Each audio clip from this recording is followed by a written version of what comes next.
Hello and welcome to Target Zero, and this is a new game I'm gonna do called the Stanley Parable. Let's start up and see what happens in that.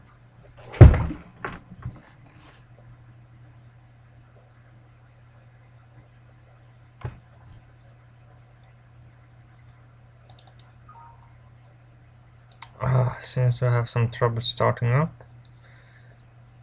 We will start up any second. There, it start up. Let's see. Now should I be able to start filming? I don't know. Come on now. There. Now it starts.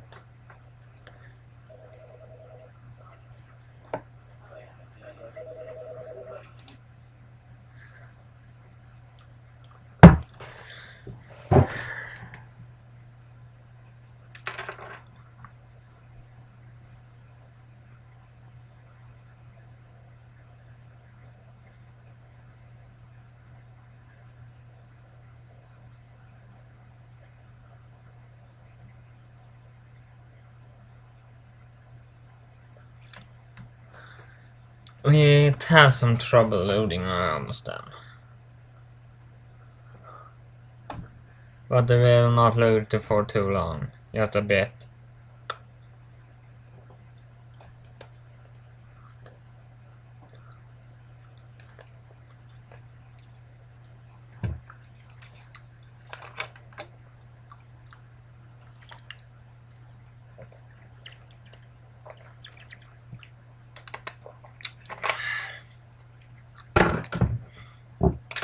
Come on now.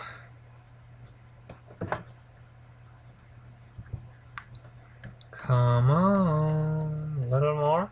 A little more. Just a little more. Come on. There. This is the story of a man named Stanley. Stanley worked for a company in a big building where he was employee number 427. Employee number 427's job was simple. He sat at his desk in room 427 and he pushed buttons on the keyboard. Orders came to him through a monitor on his desk, telling him what buttons to push, how long to push them, and in what order. This is what employee 427 did every day, of every month, of every year. And although others might have considered it soul-eating, Stanley relished every moment that the orders came in, as though he had been made exactly for this job. And Stanley was happy. And then one day, something very peculiar happened. Something that would forever change Stanley. Something he would never quite forget.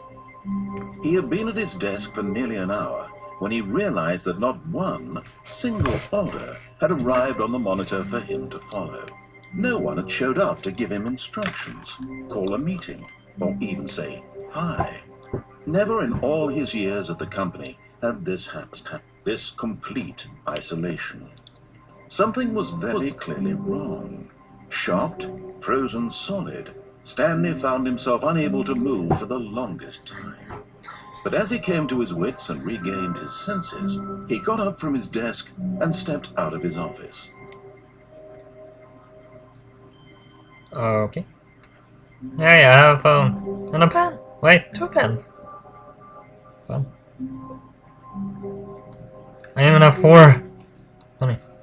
Wait, what's just the coffee mug stand there and when it should be there? That's weird.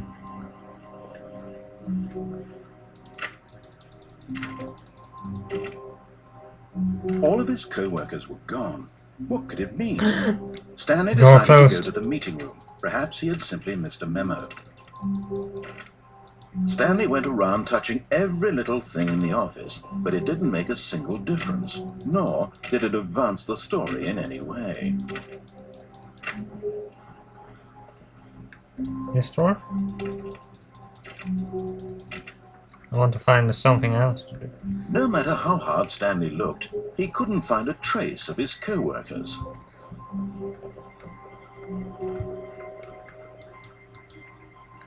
Let's go.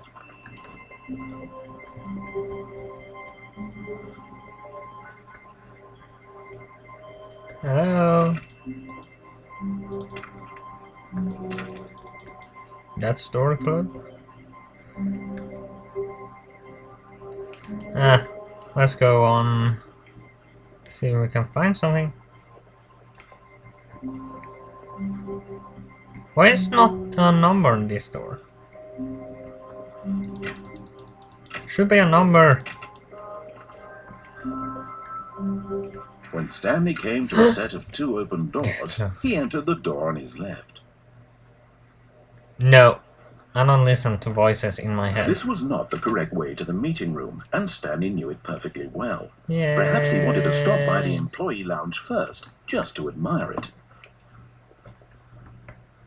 Ah, yes, truly a room worth admiring. Yes. It had really Let's been worth down. the detour after all, just to spend a few moments here in this immaculate, beautifully constructed room. Stanley simply stood here, drinking it all in. But eager to get back to business, Stanley took the first open door on his left. First open door on the left? No, let's go here. Stanley was so bad at following directions, it's incredible he wasn't 5 years ago.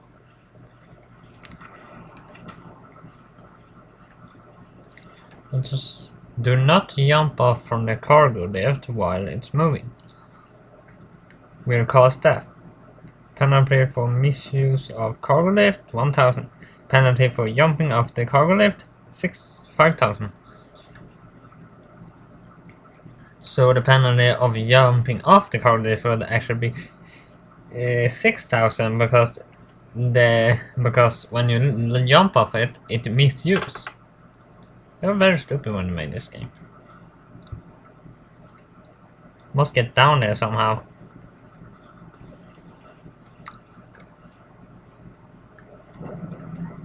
Oh, well, look who's got cold feet. Sorry to break it to you, Stanley, but that lift isn't coming back. You'd best either get comfortable right here on this platform, or test your luck by jumping to the floor below. You know what? Looking at it now, it's not that far to the bottom floor. I bet you can make it. I bet I will make it. Alright, if we land on those boxes, maybe we survive, alright? Whoops. Looks like I was wrong. Clumsy of me. Idiot! Idiot! He killed me! He seriously killed me! Ah, what? Something in my eye.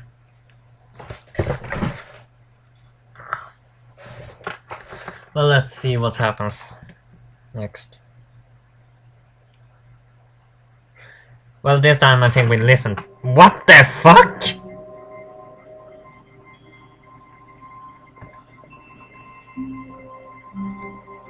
Already this was uncomfortable, and Stanley decided that as soon as he found a new space he felt safe in, that he would never leave it again in his life. What the fuck is this?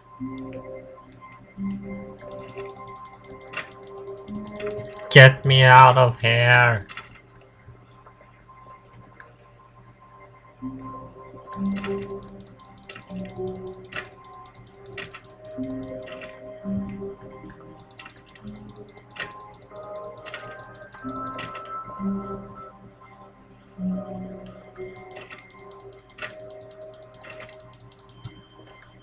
Alright, let's move on. What the fuck is this?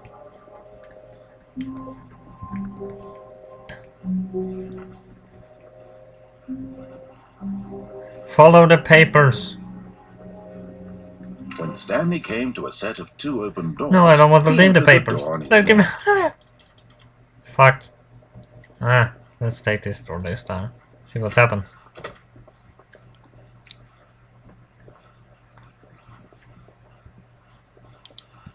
Hello. Yet there was not a single Tips for person not getting here fired. either. Talk less, do Feeling not relieved an amazing Stanley will decided to work go up to his at the time boss's every day office, with no... hoping he Ah, might what the find an fuck? answer there.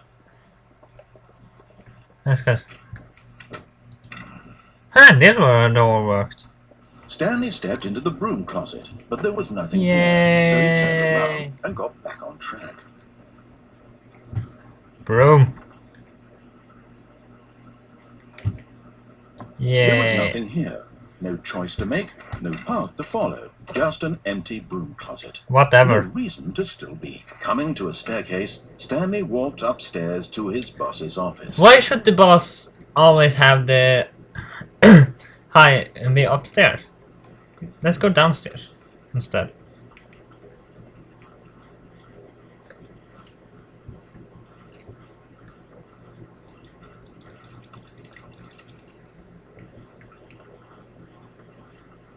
But Stanley just couldn't do it. He considered the possibility of facing his boss, admitting he had left his post during work hours. He might be fired for that. And in such a competitive economy, why had he taken that risk? All because he believed everyone had vanished. His boss would think he was crazy. And then something occurred to Stanley. Maybe, he thought to himself, maybe I am crazy. All of my co-workers... Oh, come on, can't be serious. They're 11-12 here too. Maybe. No what the fuck? None of it made any logical sense. And as Stanley pondered this, he began to make other strange observations. For example, why couldn't he see his feet when he looked down? Why did doors close automatically behind him wherever he went? And for that matter, these rooms were starting to look pretty familiar. Were they simply repeating? No, Stanley said to himself, this is all too strange. This can't be real. And at last, he came to the conclusion that had been on the tip of his tongue. He just hadn't found the words for it. I'm dreaming! This is all a dream. Oh, what a relief Stanley felt to have finally found an answer, an explanation. His co-workers weren't actually gone. He wasn't going to lose his job. It's a storm outside. And here I'm sitting filming games. As I'll wake up soon, I'll have to go back to my boring real-life job pushing buttons. I may as well enjoy this while I'm still lucid. So, he imagined himself flying. Where are my feet? Began to gently float above the ground. No! Get me down from here! Get me down! Soaring through space on a magical star field, and it too appeared. It was so much fun. And Stanley marveled that he had still not we're nowhere. How was he remaining so lucid? What? And then perhaps the strangest question of them all entered Stanley's head. One he was amazed he hadn't asked himself sooner. Why is there a voice in my head dictating everything that I'm doing and thinking? Yeah, I wanted that too. The voice was describing itself being considered by Stanley, who found it particularly strange. I'm dreaming about a voice. Wait, I only got... Thinking about how it's describing my thoughts, he thought. And while he thought it all very odd, and wondered if this voice spoke to all people in their dreams, the truth was that, of course, this was not a dream. How could it be? Was Stanley simply deceiving himself, believing that if he's asleep, he doesn't have to take responsibility for himself? Stanley is as awake right now as he's ever been in his life. Now, hearing the voice speak these words was quite a shock to Stanley. After all, he knew for certain, beyond a doubt, that this was in fact a dream. Did the voice not see him float and make the magical stars just a moment ago? How else would the voice explain all that? This voice was a part of himself too. Surely, if he could just... He would prove it. He would prove that he was in control, that this was a dream. So he closed his eyes gently, and he invited himself to wake up. He felt the cool weight of the blanket on his skin, the press of the mattress on his back, the fresh air of a world outside this one. Let me wake up, he thought to himself. I'm through with this dream. I wish it to be over. Let me go back to my job. Let me continue pushing the buttons. Please, it's all I want. I want my apartment, and my wife, and my job. All I want is my life. Wait, we do have a life? The way it's always been. My life is normal. I am normal. Everything will be fine. I am okay.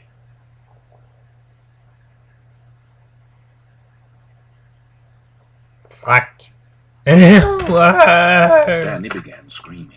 Please, someone wake me up. My name is Stanley. I have a boss. I have an office. I am real. Please, just someone tell me I am real. I must be real. I must be. Can anyone hear my voice? Who am I? Who am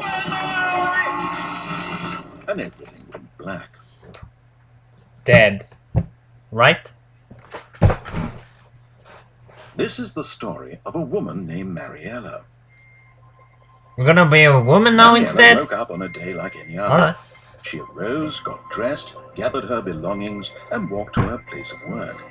But on this particular day, her walk was interrupted That's by standing, the body right? of a man who had stumbled through town talking and screaming to himself, and then collapsed dead on the sidewalk.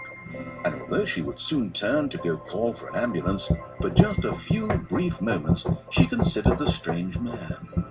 He was obviously crazy, this much she knew. Everyone knows what crazy people look like. And in that moment, she thought to herself how lucky she was to be normal. I am sane. I am in control of my mind. I know what is real and what isn't. It was comforting to think this, and in a certain way, seeing this man made her feel better. But then she remembered the meeting she had scheduled for that day. The very important people whose impressions of her would affect her career, and by extension, the rest of her life.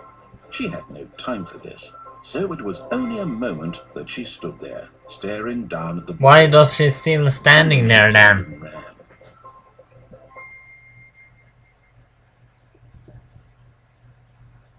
Well, that was a fun game.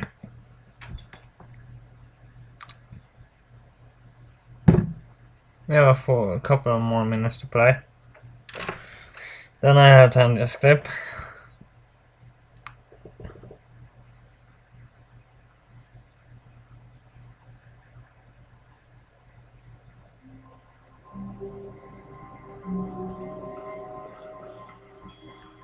A soft wind blew outside and perhaps rain started, and if it did, it stopped shortly after.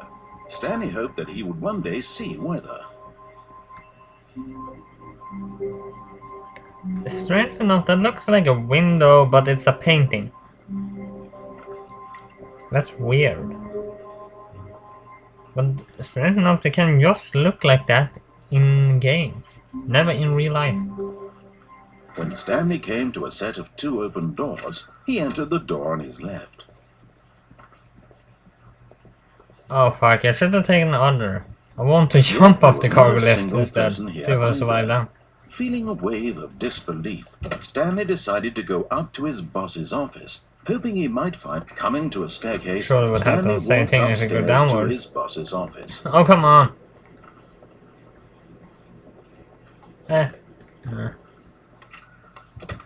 Hey boss, something is wrong. He isn't Stepping into here. his manager's office, Stanley was once again stunned to discover not an indication of any human life. Shocked, unraveled, Stanley wondered in disbelief who orchestrated this. What dark secret was being held from him? What he could not have known was that the keypad behind the boss's desk guarded the terrible truth that his boss had been keeping from him. And so the boss had assigned it an extra secret PIN number, 2845. But of course, I got the 2 numbers first, right? No way. No way that happened. Code by sheer luck. Amazing. He stepped into the newly opened... How many times did that happen?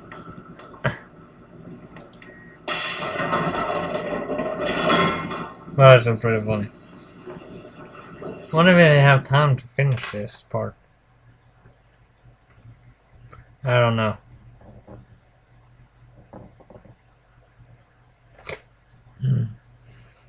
Yeah, that was actually pretty funny.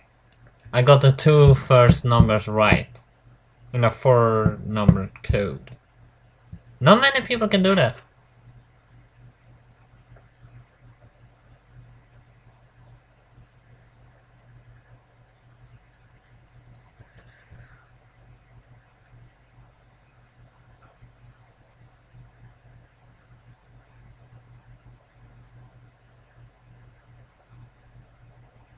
And descending deeper into the building, Stanley realized he felt a bit peculiar.